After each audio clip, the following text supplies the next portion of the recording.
안녕하십니까, 박사입니다. 세르게이 랴브코프 러시아 외무차관이 중대 메시지를 내놨습니다. 그는 러시아가 미국의 유사한 조치에 대응해 아시아의 중단거리 미사일 배치를 고려하고 있다고 밝혔습니다. 랴브코프는 아시아와 다른 지역에 미사일을 배치하려는 미국의 움직임으로 인해 모스크바는 자체 무기 이전을 포함한 군사기술 조치를 취해야 한다고 설명했습니다.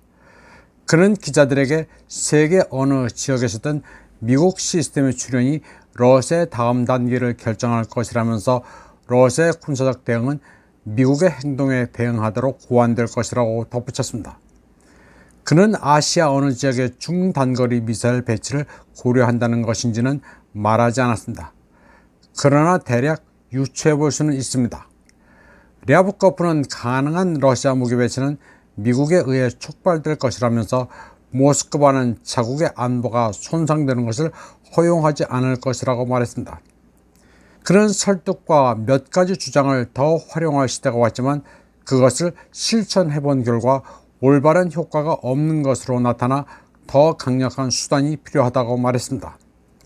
랴브코프는 그러면서 현재 군축 조약의 제약을 받지 않은 오레슈닉 극초음속 미사일이 러시아가 억제 능력을 어떻게 강화하고 있는지를 보여주는 사례라고 말했습니다. 랴브코프는 러시아의 군사 행동이 미국의 군사 행동에 대한 직접적인 대응이며 모스크바가 그러한 시스템을 배치하는 것은 안전 보장을 위해 필요한 조치라고 말했습니다. 한편 안드레이 루덴코 러시아 외무차관의 경고 메시지와 관련해 채널A는 특이한 썸네일과 함께 보도했습니다. 무기 지원하면 한러 관계가 붕괴된다고 러시아가 한글로 으름장 올랐다고 말했습니다. 주한 러시아 대사관 측이 루덴코 차관의 타스 인터뷰를 한국어로 번역해 게시했다고 한글로 으름장을 놨다고 채널A는 주장했습니다. 한국어로 번역을 안 했으면 노어로 으름장입니다. 그러면서 한국어로 번역해 기자들에게 이메일을 보낸 것은 이례적이라는 평가가 나온다고 말했습니다. 기자들에게 이메일을 보내는지 어땠는지는 모르겠으나 그게 뭐가 잘못됐는지 모르겠습니다. 그리고 무슨 평가가 나오는지도 모르겠습니다. 보통 한국의 기자님들이 관측이 나온다, 분석이 나온다, 평가가 나온다고 하면 그건 지들 생각입니다.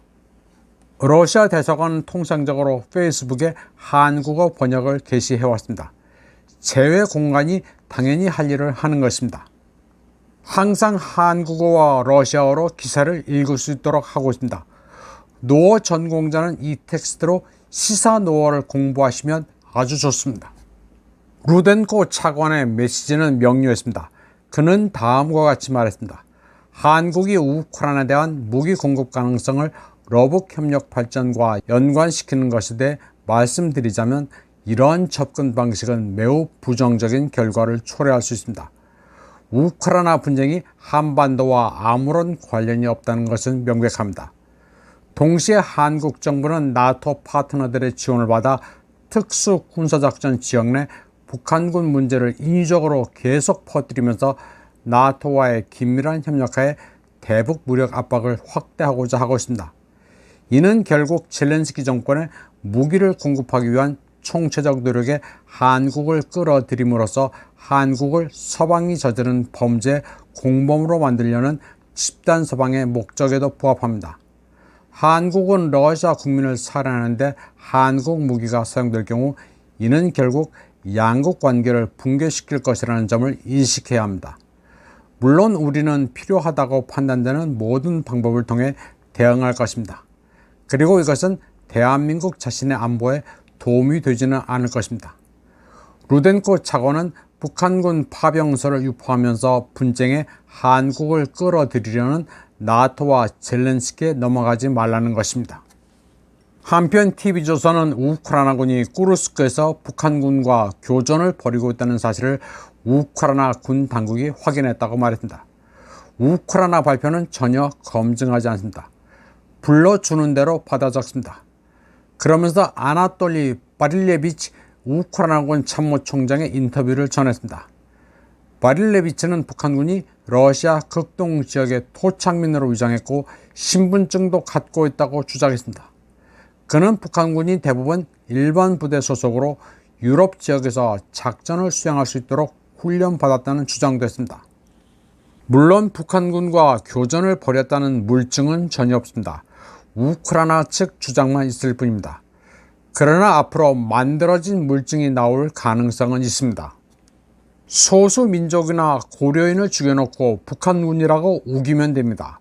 우크라이나 애들은 뭐든 만들어냅니다. 이번 방송은 여기까지 하겠습니다. 시청해주신 여러분 감사합니다.